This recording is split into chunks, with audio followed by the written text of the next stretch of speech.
وہو یکشا اور وہ خوف خدا بھی رکھتا تھا، فانت عنہ تلہا پس تو نے اس سے منہ پھیر لیا، یعنی جو تیرے پاس دوڑتا ہوا آیا اور شوق سے تمہارے پاس آیا اور خدا سے بھی ڈرتا تھا، تم نے اس سے لاپرواہی برتی۔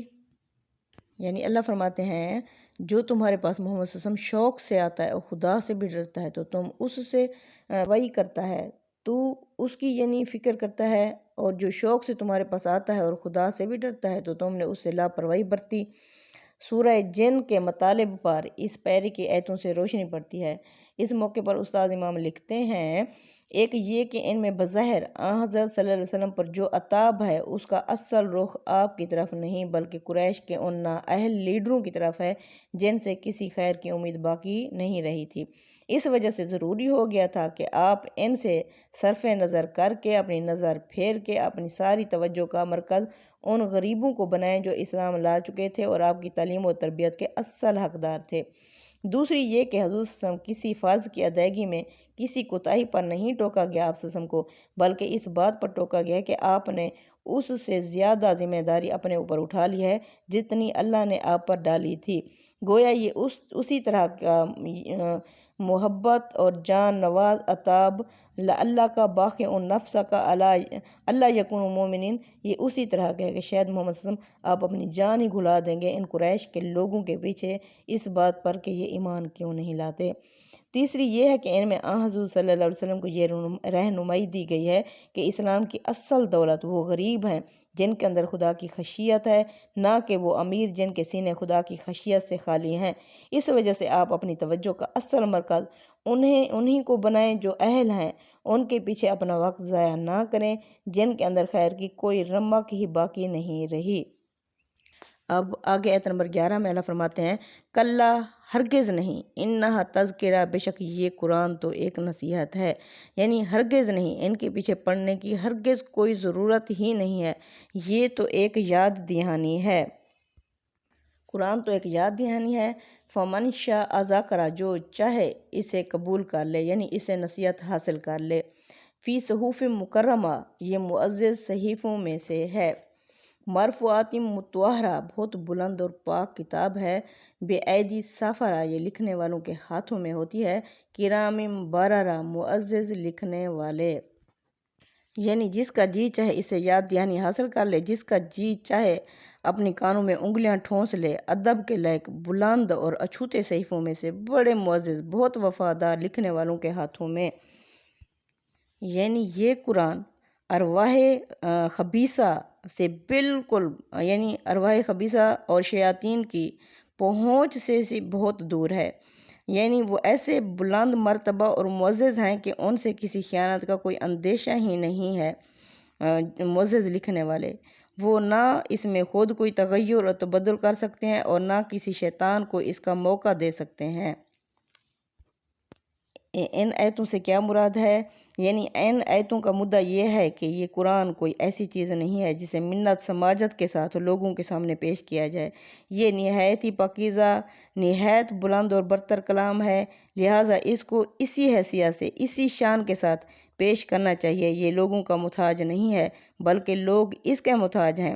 اس کے مخاطبین اگر اس کی ناقدری کر رہے ہیں تو اپنے آپ کو خسارے میں مبتلا کر رہے ہیں۔ تم مطمئن رہو، محمد صلی اللہ علیہ وسلم، ان کا یہ غرور اور تکبر آن قریب خاک میں مل جائے گا۔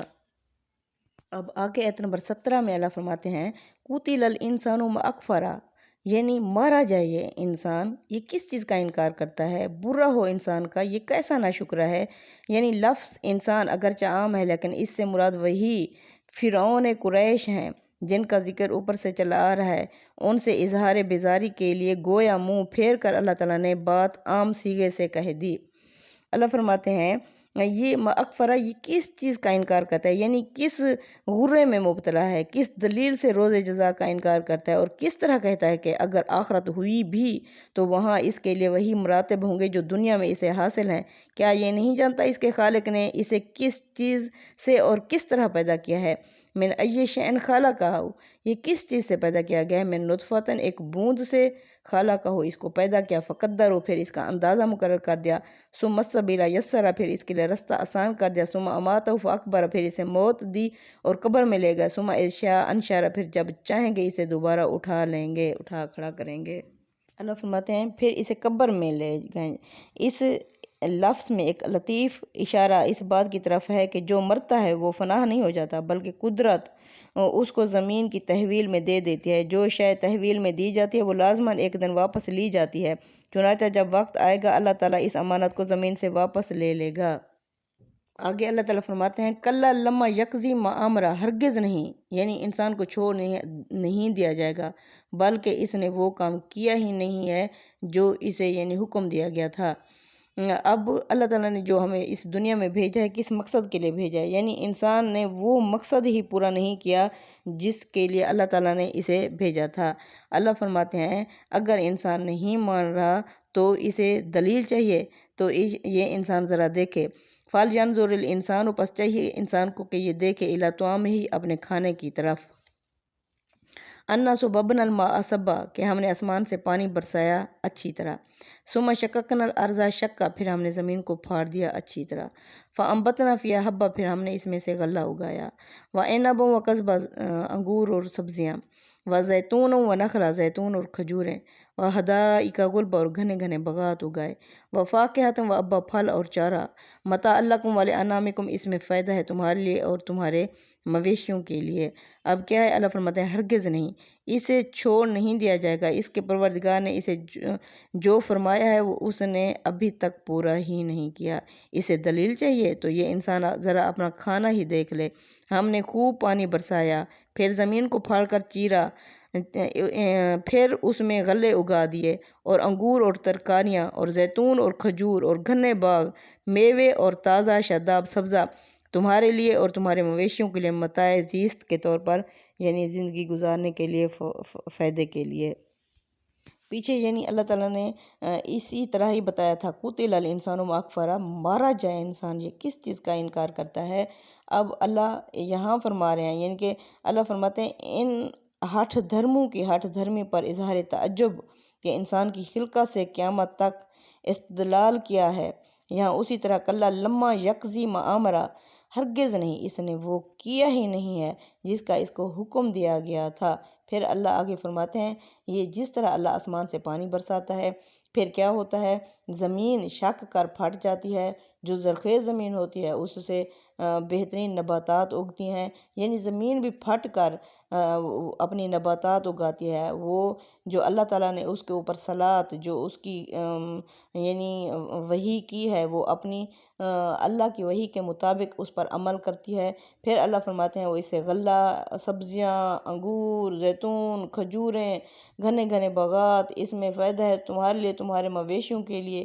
زمین بھی اپنی صلاۃ کر رہی ہے، اپنی تسبیح کر رہی ہے، جو اللہ نے اس کے اوپر ذمہ داری ڈالی ہے وہ کر رہی ہے، لیکن انسان ایسا ہے کہ اس نے وہ کام نہیں کیا، یعنی چاند سورج بنائے تیری ضیاء کے واسطے، کھیتیاں سرسبز ہیں تیری غذا کے واسطے، سارا جہاں تیرے لیے، اور بندہ تو ہے خدا کے واسطے، لیکن بندے نے یہ کام نہیں کیا۔ اب اللہ فرماتے ہیں اچھا کوئی بات نہیں، فَإِذَا جَاءَتِ الصَّاخَّةُ، جب آ جائے گی وہ کانوں کو بہرا کر دینے والی خبر، یوم یفر المرء من اخیہ، اس دن سب سے پہلے انسان کیا کرے گا، یہاں یعنی جس بھائیوں کے لیے، جن کے لیے وہ قربانیاں دے رہا ہے، سب سے پہلے اسی بھائی سے بھاگے گا کہ یہ مجھ سے میری نیکیاں نہ مانگ لے، یہ مجھ سے کوئی ہیلپ نہ لے لے۔